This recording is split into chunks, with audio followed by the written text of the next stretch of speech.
দিয়ে উপকৃত হতে পারে না। কারণ হিংসুক এমন একজন ব্যক্তি যার দ্বারা অন্য কেউ উপকৃত হতে পারে না। কারণ কারণ ভালো কিছু হলেই হিংসুকের গা জ্বলে। যে হিংসুক, যে অপরের সাথে হিংসা করে, তার মধ্যে অটোমেটিক্যালি দুইটা জিনিস চলে আসে। হিংসার কারণে কয়টা জিনিস আছে? দুইটা জিনিস।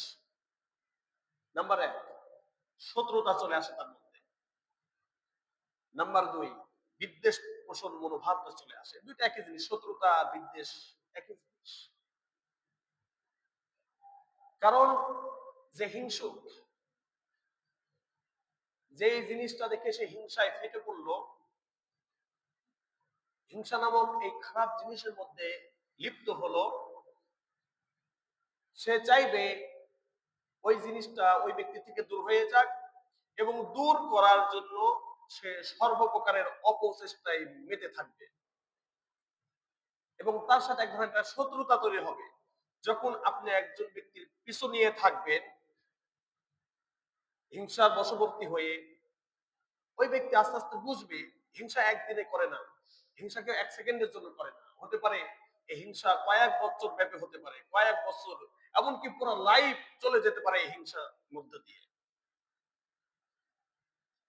যার সাথে আপনি হিংসা করতেছেন, স্বাভাবিকভাবেই সে যখন জানতে পারবে, সে আপনাকে আর পছন্দ করবে না, আপনার থেকে দূরে দূরে থাকবে। যে তার সাথে একটা ভালো একটা বন্ধন ছিল, সেই বন্ধনটা ছিন্ন হয়ে যাবে। ফলশ্রুতিতে তার সাথে এক ধরনের শত্রুতা তৈরি হবে। এই শত্রুতা, এই বিদ্বেষ যখন তৈরি হবে, এই দুইটা জিনিস তখন সর্বক্ষেত্রে ভালো মন্দ সদা সর্বদা সর্বসময় তার বিপক্ষে আপনাকে দাঁড় করিয়ে দিবে। যখন ওই ব্যক্তির কথা আপনার সামনে আসবে, অমুক তো এটা করেছে, আপনি না জেনে বলে দিবেন, হ্যাঁ ও এটা করেছে, এটা আমি সাক্ষী, অথচ দেখে নাই। এইভাবে শুরু হবে তার বিরুদ্ধাচারণ, তার সাথে শত্রুতা। তো প্রিয় উপস্থিতি, আমরা নিজের অজান্তেই অনেক সময় হিংসা করে বসি, জানি না এটা হিংসা। এটা আমরা নিজের অজান্তে অনেক সময় করে বসি। আর হিংসা করে কেন তা জানেন? হিংসা করে 1 নাম্বার নিজের পরিবারের লোকজন। কারা হিংসা করে? 1 নম্বরে পরিবারের লোকজন হিংসা করে। উদাহরণস্বরূপ, মহান রব্বুল আলামিন তার বড় ভাইকে তার বিশেষ ফজল করম অনুগ্রহে অগাধ সম্পদের মালিক বানিয়ে দিয়েছে। পক্ষান্তরে ছোট ভাই তেমন কিছুই নেই তার, অথবা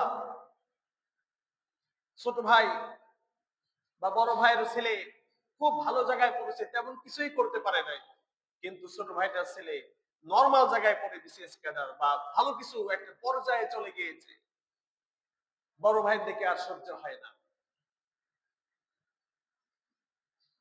এই যে পারস্পরিক একটা সমস্যা তৈরি হয়েছে, এইভাবে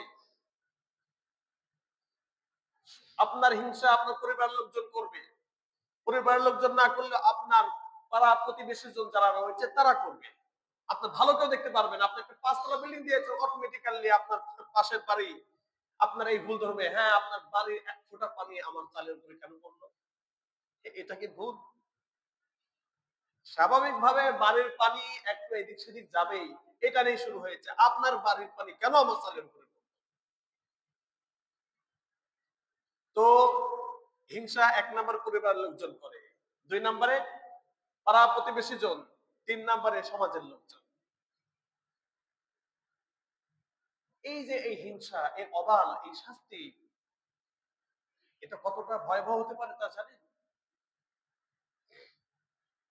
যার মধ্যে বিন্দু পরিমাণ হিংসা থাকবে, সে কখনো জান্নাতেই যেতে পারবে না।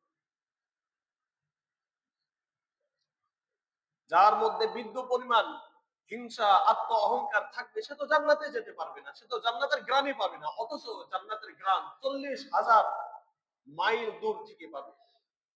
একজন জাহান্নামী, সে জাহান্নামে যাবে, তারপর সে জান্নাতের গ্রাম পাবে। জান্নাতের এই গ্রাম, এই সুগন্ধময় একটা গ্রাম তার নাকে এসে পৌঁছায়, জানান দিবে, হে জাহান্নামী, তুমি জান্নাতে যেতে পারলা না। তার মধ্যে জান্নাতে যাওয়ার একটা স্পৃহা, একটা আগ্রহ তৈরি করে দিবে এই গ্রাম। জান্নাতটা কেমন, এই চোখ, কোন চোখ কখনো দেখে নাই, কোন অন্তর কখনো কল্পনা করে শেষ করতে পারবে না জান্নাতটা কেমন। দেখার পরে বুঝে আসবে জান্নাতটা কেমন। এতটুকু বলি, আপনার মন যা চাইবে, আপনি যা কিছু কল্পনা করবেন, আপনার যা কিছু ভাবার সব কিছু সাথে সাথে কোথায় পেয়ে যাবেন? জান্নাত। আল্লাহ তাআলা আমাদের সবাইকে জান্নাতি হিসাবে কবুল আর মঞ্জুর করুন, এবং জান্নাত যে আমলের মাধ্যমে আল্লাহকে পাওয়া যায় এবং জান্নাত পাওয়া যায়, সে আমলের দিকে অগ্রগতি হওয়ার তৌফিক দান করুন। সবাই বলুন আমিন। প্রিয় উপস্থিতি, তাহলে হিংসুক এবং তারা অহংকারের মধ্যে নিমজ্জিত হয়েছে, তারা জান্নাতের গ্রাম পর্যন্ত পাবে না। নামাজ কালাম সবকিছু করে, ইবাদতের কোনো শেষ নেই, যাকাত দান খয়রাত সবকিছু ভালো, তবে মানুষের সাথে করে হিংসা, অপরের সাথে করে শত্রুতা। কারণ ভালো কিছু দেখতে পায় না, এক শ্রেণীর মানুষ আছে দেখবেন, ভালো কিছু হয়েছে সে সহ্য করতে পারে না, কারণ তার মধ্যে হিংসা রয়েছে। এই ব্যক্তি কখনো দুনিয়াতে একটা সেকেন্ডের জন্য শান্তিতে থাকতে পারে না, এটা হলো তার দুনিয়ার শাস্তি। যে ব্যক্তি মানুষের ভালো কিছু দেখে সহ্য করতে পারে না, উপর্যুপরি এটা নষ্ট করার জন্য নিজের সময় ব্যয় করে, এই ব্যক্তি কখনোই একটা মুহূর্তের জন্য শান্তিতে থাকতে পারে না। আল্লাহ তাআলা এই কঠিন রোগ হইতে আমাদেরকে পানাহ দান করুন, আমিন। শুধু কি তাই, এই ভালো জিনিস নষ্ট করার জন্য এখানে সেখানে দৌড়াদৌড়ি করে। দেখবেন আমাদের এলাকাতে বা বিভিন্ন এলাকায়, আলহামদুলিল্লাহ আমাদের এলাকায় মনে হয় এমন জিনিস হয় না, তারপর বয়ান করতেছি, এটা জেনে রাখা ভালো। নিজের কাছেকার মানুষজনের ক্ষতি করার জন্য সে কবিরাজের কাছে চলে গিয়েছে, কালো জাদু করে, করে না? কালো জাদু করে না? নিজের আপন ভাইয়ের ক্ষতি করার জন্য গত কয়েকদিন আগে সানিক দিয়ার আমার এলাকা হইতে আমার কাছে কয়েকজন রুগী এসেছিলেন। ট্রিটমেন্ট করার পরে বোঝা গেল আমি কিন্তু করি নাই। তো তাদেরকে পারিবারিক ভাবে পরিবারের আপনজন কালো জাদু করেছে, যাতে করে তার সংসারের মধ্যে অশান্তি লেগেই থাকে একটা বিষয়, এবং আস্তে আস্তে এই রোগী যাতে করে মারা যায়, তার সন্তানাদিরা যাতে করে অসুস্থ রুগ্ন অবস্থায় সারা জীবন পার করে। এই কালো জাদুর মধ্য দিয়ে একটা মানুষের মধ্যে যে পরিমাণ পরিবর্তন আসে জানেন? এই ব্যক্তিকে যতই আপনি ট্রিটমেন্ট করান, যতই চিকিৎসা করান, তার কোনো উন্নতি হবে না। পুরা জীবনটা কেমন যেন মৃত্যুর মধ্য দিয়ে সে পার করবে, না মরবে না বাঁচবে, কোন কাজ করে শান্তি পাবে না, ভিতরে চলাফেরা শুরু হবে, অনেক খারাপ লাগা শুরু হবে। শরীরটা যতই ভালো মন্দ খায়, শরীরটা নষ্ট হতেই আছে একের পরে, কোনো কাজ দেয় না, কারণ তাকে এই ধরনের জাদুই করা হচ্ছে। ছেলেটা খুবই ভালো ছিল, ভালো লেখাপড়া করতেছিল, মেয়েটার রূপ যৌবন ভালোই ছিল, কিন্তু নিজের কাছেকার মানুষজন তাকে জাদু করে বসেছে, কালো জাদুর মাধ্যমে তাকে নষ্ট করতেছে। এই ছেলেটা আগে সুন্দরভাবে লেখাপড়া করত, কিন্তু সে আর লেখাপড়া করে না। এখন লেখাপড়া বাদ দিয়ে বাড়িতে মন খারাপ করে বসে থাকে। কেমন যেন যে ছেলেটা সদা সর্বদা হাসি মুখে থাকতো, মানুষের সাথে, সবার সাথে, পরিবারের প্রত্যেকটা সদস্যের সাথে ভালো আচরণ করত, ভালোভাবে কথা বলতো, এই ছেলেটা হঠাৎ করে দেখবেন আর কারোর সাথে কথা বলে না, কারোর লেখাপড়াও করে না, কারোর সাথে হাসি মুখে আর কথাও বলে না, কেমন যেন এক একাকিত্বর মধ্য দিয়ে সে সময় পার করতে থাকে। একটা মেয়ের চেহারা অত্যন্ত চমৎকার ছিল, আল্লাহ প্রদত্ত তার চেহারাটা খুবই সুন্দর ছিল। আস্তে আস্তে এই মেয়েটার চেহারা ভাঙতে রয়েছে, শরীরটা শুকে যাচ্ছে, সৌন্দর্য নষ্ট হয়ে যাচ্ছে, লাবণ্য কমে যাচ্ছে। কারণ কারণ কাছেকার মানুষজন তার এই চেহারা ভালো আল্লাহ প্রদত্ত এই চেহারা সহ্য করতে পারে না। কারণ ওই ছেলেটার এই উন্নতি ভালো লেখাপড়া কাছেকার মানুষজন সহ্য করতে পারে নাই। এই কারণে হিংসার বশবর্তী হয়ে ছেলেটাকে নষ্ট করে দিচ্ছে। আমার চরকুরুলি এলাকার কয়েকটা ঘটনা বলি। এদিকে তো মারামারি হয়, ব্যাপক হারে মারামারি হয়, যারা আসলে কিছু মনে করেন না। একজন আর ছেলের খবর আমি জানি, দুই দলের মারামারি চলে। আমি দুই দলের নাম উল্লেখ করতেছি না, কারণ ওইদিকে আমার নানি দিদিয়া। দুই দলে মারামারি চলে। একদল তার ছেলে লেখাপড়া করে জাস্টিস হয়ে গিয়েছে। কি হয়েছে? জাস্টিস হয়েছে। অপর যার ছেলে, যার যে পক্ষের ছেলেরা জাস্টিস হয়েছে, তাদের চিন্তা ভাবনা এই ছেলে যদি জজ হয়ে যায় আর যদি সময় মতো বসে যায়, তাহলে যত মারামারি করবো আমরা সব কিছু হেরে যাব। কি দরকার আছে? এই ছেলেটার সাথে আগে থেকে হিংসা করা হতো, তাকে অনেক ভাবে নষ্ট করার জন্য চেষ্টা করা হয়েছে, মেয়ে দিয়ে। মেয়ের প্রেমে ফাঁসায় হয় নাই, অনেক ধরনের জাদুটনা করে, কালো জাদু করে হয় নাই। কারণ তার বাবার আগে থেকেই সে প্রস্তুতি নিয়েছিল যে আমার ছেলেকে যে কোনো মুহূর্তে এ ধরনের কাজ করা হতে পারে। ওই যে একের হিংসা, পারিবারিক হিংসা, এটা চলতে চলতে ঠিক ছেলেটা যেদিন জয়েন করবে সেদিন হত্যা করে দিয়েছে। জজ হিসাবে যেদিন জয়েন করবে চাকরিতে সেদিন হত্যা করে দিয়েছে। যাতে করে, হত্যা কি উদ্দেশ্য করলো? হত্যা করলাম, হয়তো আমাদের দু একজন ফাঁসি হবে, কিন্তু আমরা তো সবাই প্রত্যেকবার সবকিছু হেরে যাব না। আজও পর্যন্ত সেখানে মারামারি চলমান। আল্লাহ তাআলা তাদের হেদায়েতের ব্যবস্থা করুন, আমিন।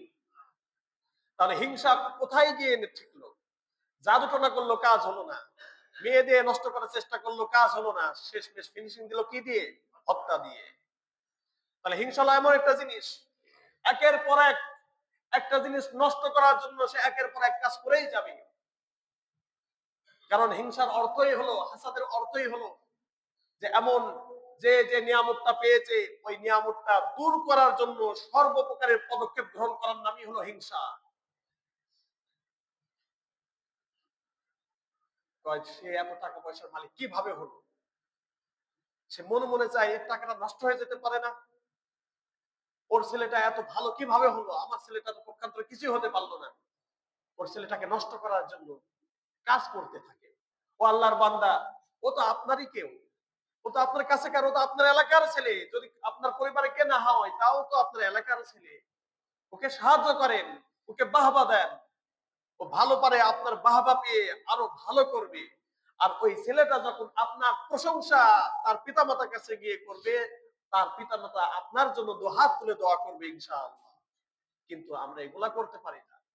তা আমাদের উচিত হবে, আমাদের এলাকার হোক মেয়ে হোক ছেলে, যে কোনো ব্যক্তি যদি যে কোনো ক্ষেত্রে যদি ওটা শরীয়ত সম্মত কাজ হয়, শরীয়ত বৈধ কাজ হয়, এই বৈধ কাজ করে সে যদি তার লাইফটাকে উন্নতি করতে পারে, ইস্টাবলিশ করতে পারে, নিজের জীবনটাকে একটা অনন্য উচ্চতায় পৌঁছাতে পারে, এমন ব্যক্তিকে আমরা সবাই মিলে বাহবা দেব ইনশাআল্লাহ।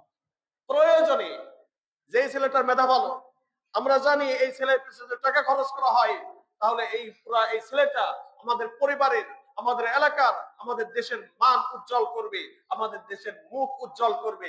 তাহলে সবাই মিলে তার পিছনে টাকা ইনভেস্ট করা আমাদের জন্য উচিত। এটা ভালো কাজ।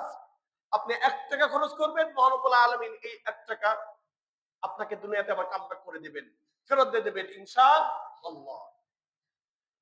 অথচ আমরা এগুলো করি না। আমরা একটা ভালো জিনিসকে নষ্ট করার জন্য সর্বপ্রকার আয়োজন করে রাখি। একটা উদাহরণ তো দিলাম, হলো না, জাদু টোনা করে হলো না, কিছু হলো না, হত্যা করে দেয়, ফাঁসি, জেল ফাঁসি যা হয়। এই কেসের রায়ও জানি আমি, এই কেসের রায় হয়েছে খালাস, 1.5 কোটি টাকার বিনিময়ে। আমি সব বলে দিতে পারি, বলে দিচ্ছি। আল্লাহ তাআলা এদেরকে হেদায়েত দান করুন, আমিন। ওয়া ইয়াকতুলুল মুমিনা মুতাআম্মিদান ফাজাযাউহু জাহান্নামু খালিদা। মহান রব্বুল আলামিন বললেন, যে ব্যক্তি কোনো মুমিন কোন মুসলমানকে অন্যায়ভাবে হত্যা করবে, এর প্রতিদান একমাত্র জাহান্নাম, সেখানে সে চিরকাল থাকবে।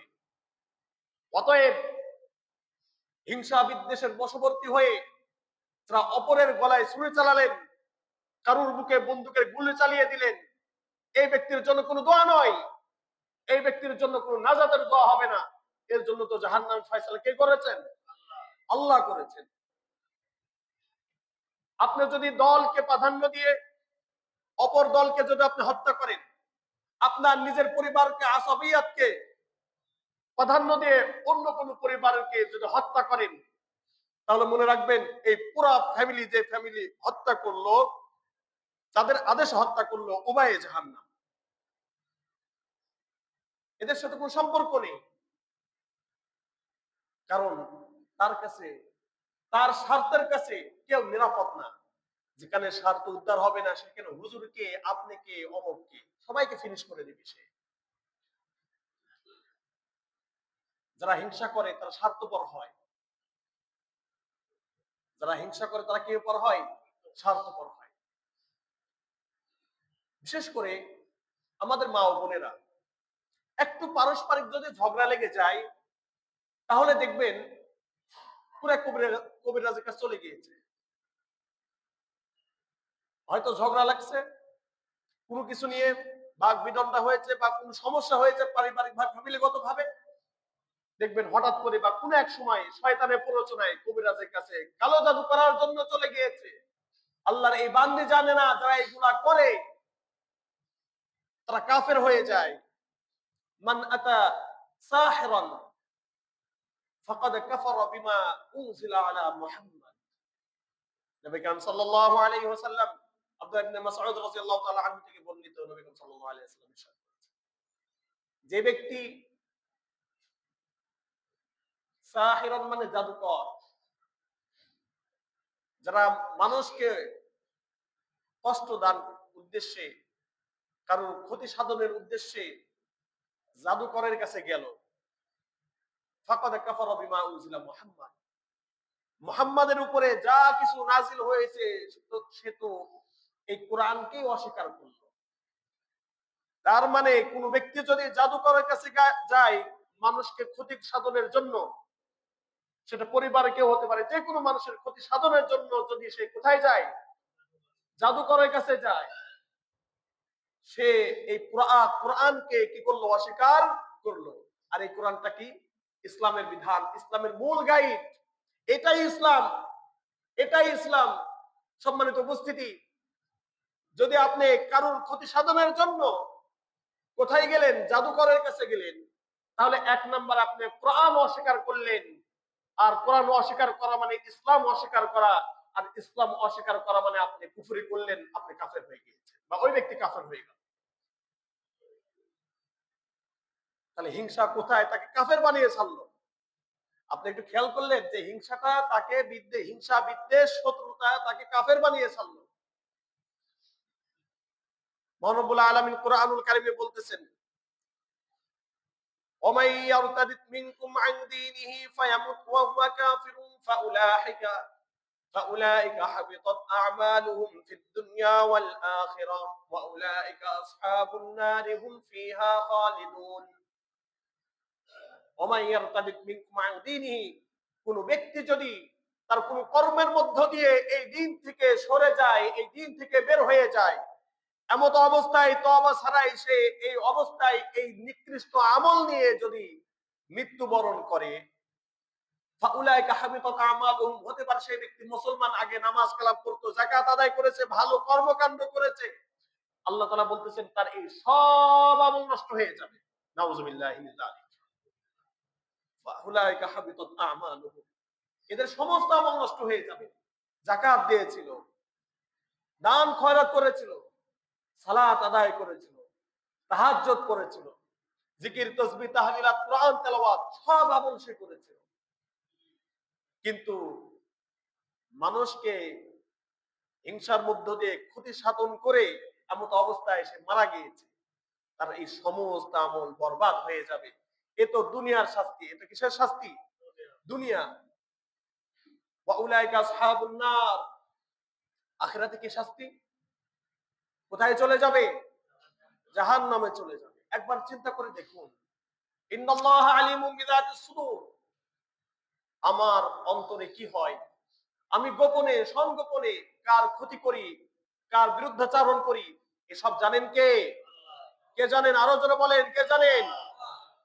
এই রব যখন প্রকাশ করে দিবে, আপনি বড় ভাই হিসাবে বা আপনি ছোট ভাই হিসাবে অথবা আপনি নিকটতম আত্মীয় হিসাবে আর এক আত্মীয়র প্রতি আপনি হিংসা করেছেন, তার ক্ষতির জন্য সর্বপ্রকারের অপকর্মের মধ্যে আপনি লিপ্ত ছিলেন, তাহলে আপনি সেখানে অপমানিত হবেন না? সবাই আপনার মুখে, ওই ব্যক্তির মুখে থুতু নিক্ষেপ করবে না?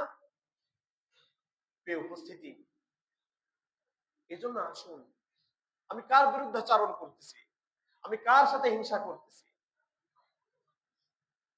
আমার এই হিংসার মধ্য দিয়ে আমি তো অপরের ক্ষতিই করে যাচ্ছি। আর ক্ষতি তো যেমন তেমন ক্ষতি নয়।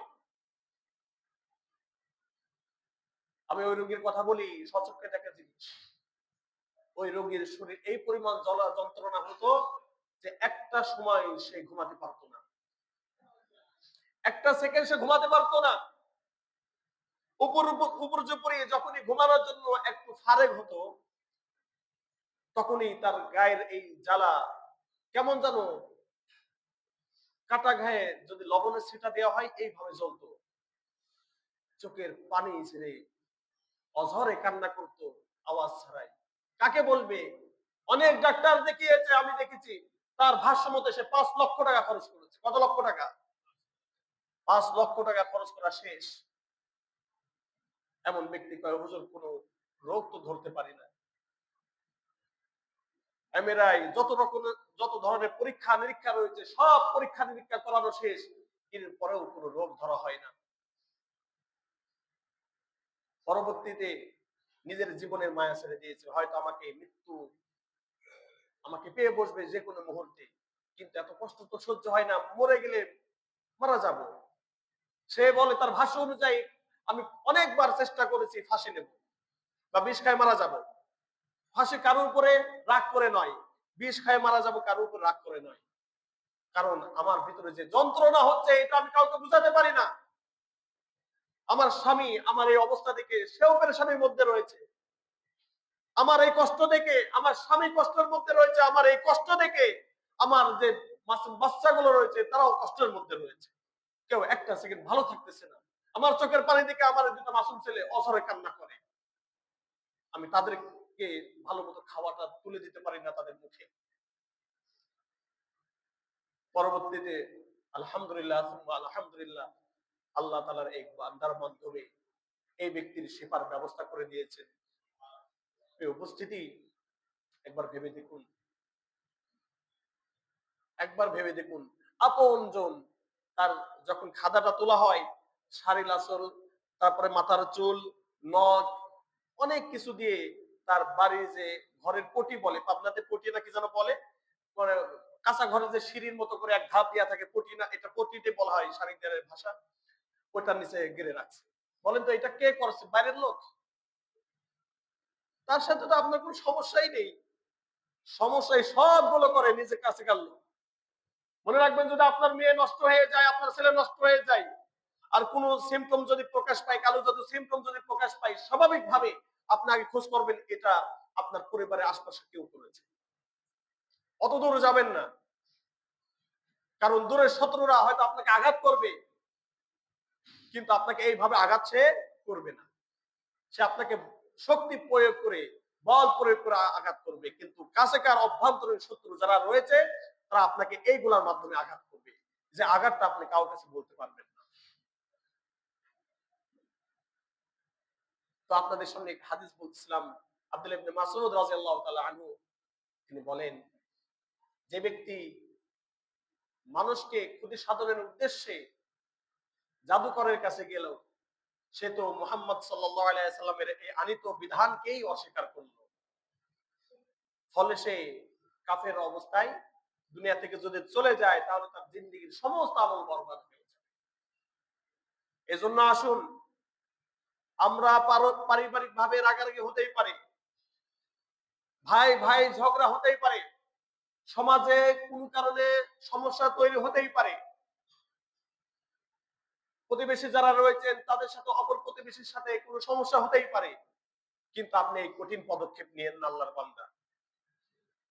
আপনার ভাইয়ের সাথে শত্রু তৈরি হয়েছে, ভাইয়ের সাথে শত্রুতা তৈরি হয়েছে, হিংসা তৈরি হয়েছে, কিন্তু ভাইয়ের ছেলেকে নষ্ট করেন, এগুলা করেন না। এগুলার মাধ্যমে পারিবারিক বন্ধনই নষ্ট হয়।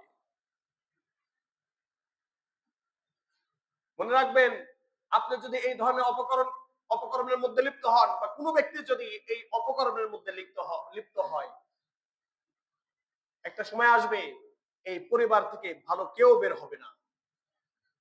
এই পুরা পরিবারের অধপতন সে জীবন দশায় দেখে যাবে।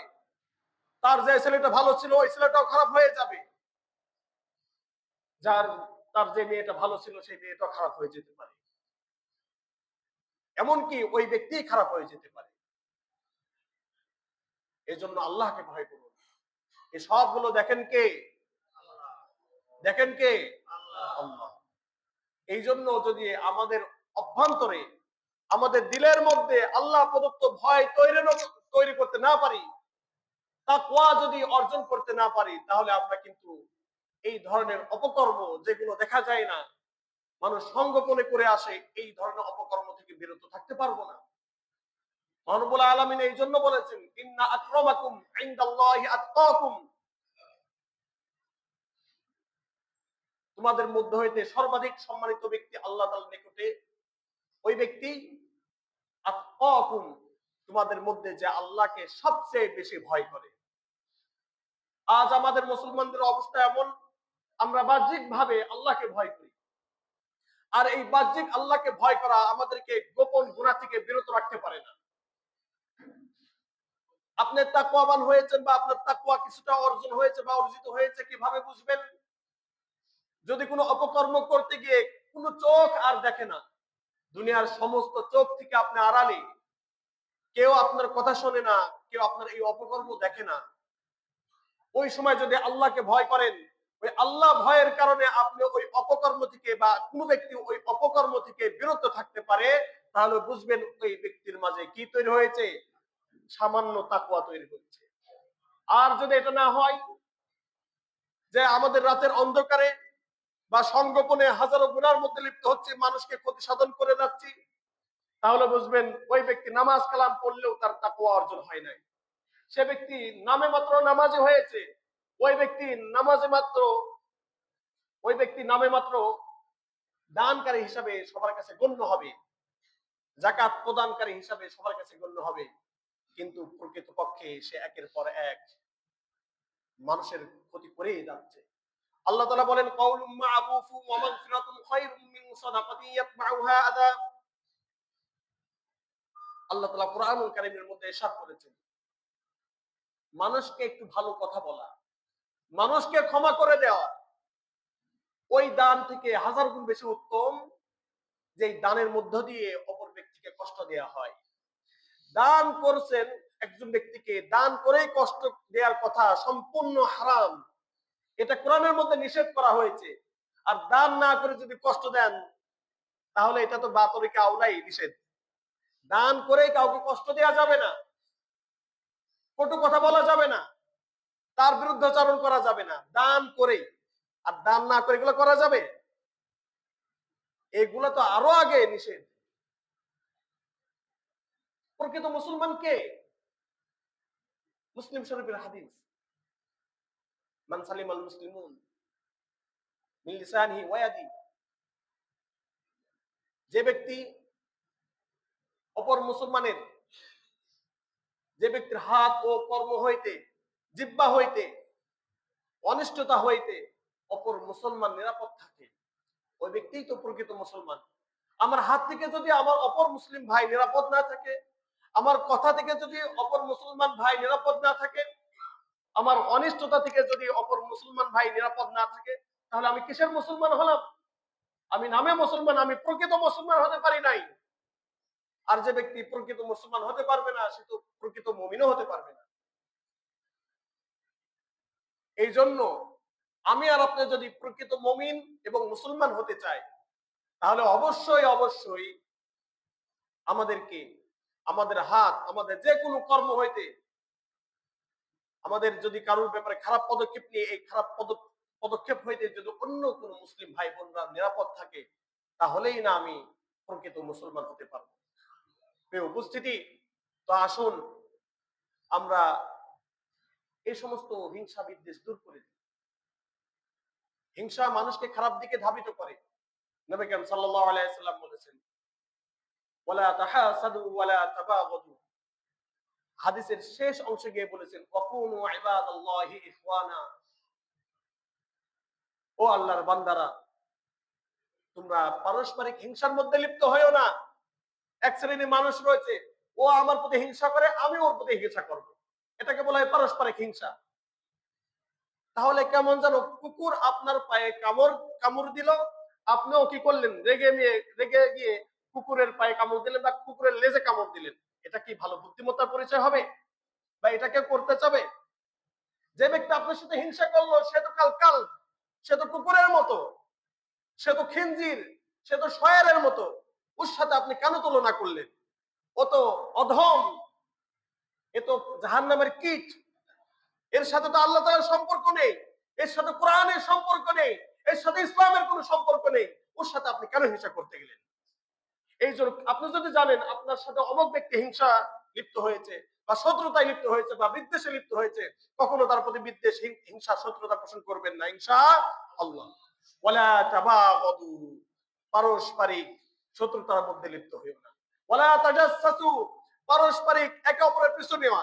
এক শ্রেণীর মানুষ আছে দেখবেন, আপনার কোনো দায়িত্ব দেওয়া হয় না বা ওই ব্যক্তির কোনো দায়িত্ব দেওয়া হয় নাই, সে অপরের পিছু নিয়েছে, কি কি করে সব লিপিবদ্ধ করে রাখতেছে, কখন কি করে সব সে পিছু নিয়ে তালাশ করে বেড়ায় তাকে ছোট করার উদ্দেশ্যে। হ্যাঁ, রাষ্ট্রীয় ভাবে যদি কোনো ব্যক্তিকে দায়িত্ব দেওয়া হয়, গোয়েন্দাগিরির বা পিছু লাগার কোনো দায়িত্ব দেওয়া হয়, সেটা সে দেখবে, এটা বৈধ। এছাড়া আমার আর আপনার কেউ দায়িত্ব দিয়েছে বা কেউ বেতন দিয়েছে, অমুক ব্যক্তি কোথায় কি করে, এক শ্রেণীর মানুষ দেখবেন ইমাম মহাজেন পিছু লাগিয়ে বেড়ায়, এটা খুব পারে। আল্লাহর বান্দা, আপনি কি জানেন এইগুলোর মাধ্যমে আপনার কি হচ্ছে? আপনার আমলগুলো বরবাদ হয়ে যাচ্ছে। ওয়ালা তাজাসসু, পারস্পরিক পিছু নিও না তোমরা, এগুলো খুবই খারাপ জিনিস। এটা মরা ভাইয়ের গোস্ত যদি কেউ খেতে চায়, সে যেন মানুষের পরনিন্দা করে বেড়ায়, অপরের পিছু নিয়ে বেড়ায়। কেউ কে এমন আছেন মরা ভাইয়ের গোস্ত খাবেন, এমন কেউ আছেন? কেউ এমন নেই। অথচ আমি আর আপনি মরা ভাইয়ের গোস্ত খেলে যে পরিমাণ গুনাহ হয়, ওই গুনার মধ্যে সদা সর্বদা নিমজ্জিত, পরনিন্দার মধ্যে লিপ্ত রয়েছি, মানুষের পিছু নেওয়ার মধ্যে লিপ্ত রয়েছি। ওয়াকুনু ইবাদাল্লাহি ইখওয়ানা, সব বাদ দিয়ে দাও। পারস্পরিক হিংসা বিদ্বেষ বাদ দিয়ে দাও, শত্রুতা বাদ দিয়ে দাও, বিদ্বেষ বাদ দিয়ে দাও, একে অপরের পিছু নেওয়া বাদ দিয়ে দাও। কুনু ইবাদাল্লাহি ইখওয়ানা, তোমরা সবাই মিলে এক আল্লাহর বান্দাতে, আল্লাহ তাআলার একত্ববাদে তোমরা বিশ্বাসী হয়ে যাও। আল্লাহ তাআলার পারস্পরিক হৃদ্রতা, সখ্যতা মিলে ভাই ভাই রূপান্তরিত হয়ে যাও। পারবেন তো ইনশাআল্লাহ?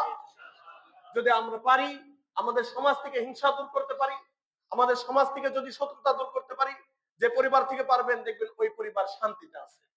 আমি আবারও বলতেছি, আমরা মানুষ, শয়তান আমাদের পিছে রয়েছে, আমাদের মাঝে ঝগড়া হবে, ফাসাদ হবে, সমস্যা হতেই পারে, কিন্তু এইগুলার মাধ্যমে আমরা যেন অপরকে ক্ষতি সাধন না করি, অপরের সাথে হিংসা বিদ্বেষের মধ্যে লিপ্ত না হই, বেশি নিকৃষ্ট কাজ অপরকে ক্ষতি করার জন্য কবিরাজ বা জাদুটনা করার দিকে ধাবিত না হয়। পারবেন তো ইনশাআল্লাহ?